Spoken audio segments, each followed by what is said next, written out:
부부 싸움을 하면 처음으로 나타나는 현상이 있습니다. 그것은 대화 단절입니다.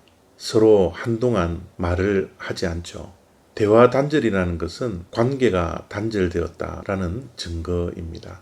우리가 예언서를 읽고 묵상할 때 우리가 꼭 기억해야 할 것은 이스라엘의 죄 중에서도 하나님께서는 예언자들을 보내주셔서 말씀을 하신다라는 겁니다. 말씀을 하신다라는 것은 아직까지는 관계가 단절되지 않았다라는 증거입니다. 하나님께서 예언자를 통하여서 그들을 경고하시고 심판은 말씀하시지만 심판하시기 위함이 아니라 기회를 주고 있다는 사실을 우리는 기억해야 합니다. 예레미야 26장 2절 3절 말씀입니다. 여호와께서 이와 같이 말씀하시니라. 너는 여호와의 성전뜰에 서서 유다 모든 성읍에서 여호와의 성전에 와서 예배하는 자에게 내가 내게 명령하여 이르게 한 모든 말을 전하되 마디도 감하지 말라. 그들이 듣고 혹시 각각 그 악한 길에서 돌아오리라. 그리하면 내가 그들의 악행으로 말미암아 그들에게 재앙을 내리려 하던 뜻을 돌이키리라.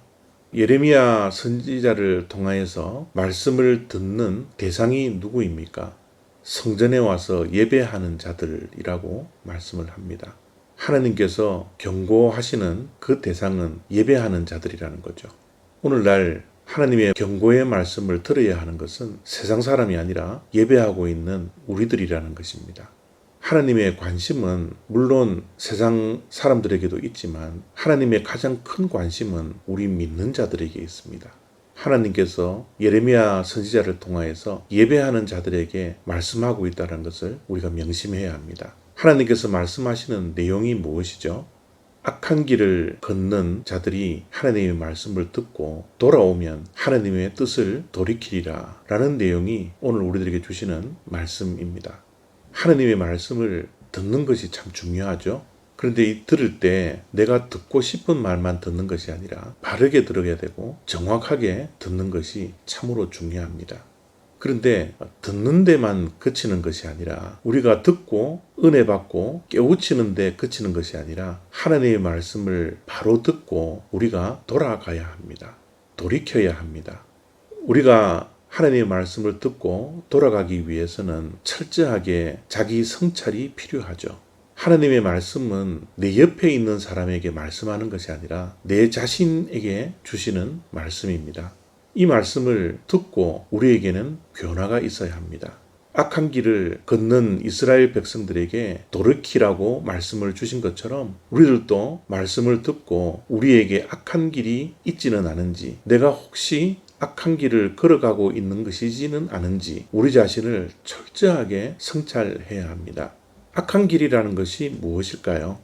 오늘 말씀을 보면 예배하는 자들에게 이 경고의 말씀을 주셨으니 악한 길이라는 것은 하나님께서 기뻐하시지 않는 예배를 드리는 자들일 가능성이 많습니다. 하나님께서 기뻐하시지 않는 예배라는 것이 무엇일까요? 형식적인 예배지 않겠습니까? 습관적으로 드리는 예배이지 않겠습니까? 우리의 삶에 변화 없이 예배를 드리고 하나님의 말씀에 순종함 없이 1시간 정도 예배를 드리고 끝나는 우리의 신앙생활, 그것이 우리 신앙생활의 전부인 예배생활, 그런 형식적인 예배를 드리고 있는 이스라엘 백성들에게 하나님께서 경고하고 있다는 사실입니다. 그것이 바로 악한 길인 것이죠. 악한 길이라는 것은 참된 예배를 드리지 못하는 것과 함께 하나님께서 이스라엘을 부르신 그 목적 따라 살지 못하는 이스라엘 백성들을 향하여서 악한 길로 걸어간다라고 말씀합니다. 이스라엘 백성들은 하나님께 왜 부르심을 받았죠? 제사장 나라가 되기 위함입니다. 제사장이라는 것이 무엇입니까? 하나님과 백성을 이어주는 다리의 역할입니다. 그것이 이스라엘 백성들이 가야 할 선한 길이었습니다. 그것이 부름받은 길이었던 것이죠. 그것이 이스라엘의 사명이었습니다. 오늘 우리들에게도 동일한 사명이 있습니다. 우리는 왕같은 제사장입니다. 하나님과 예수님을 믿지 않은 이 세상 모든 사람들에게 다리 역할을 해주는 이 정체성, 이 삶의 방향, 이 사명, 우리가 이 모든 것들을 잃어버릴 때 우리는 악한 길을 걸어가게 되는 것이죠. 우리는 하루하루를 살아가는 동안 세상과 하나님을 이어주는 다리의 역할을 감당하고 있습니까?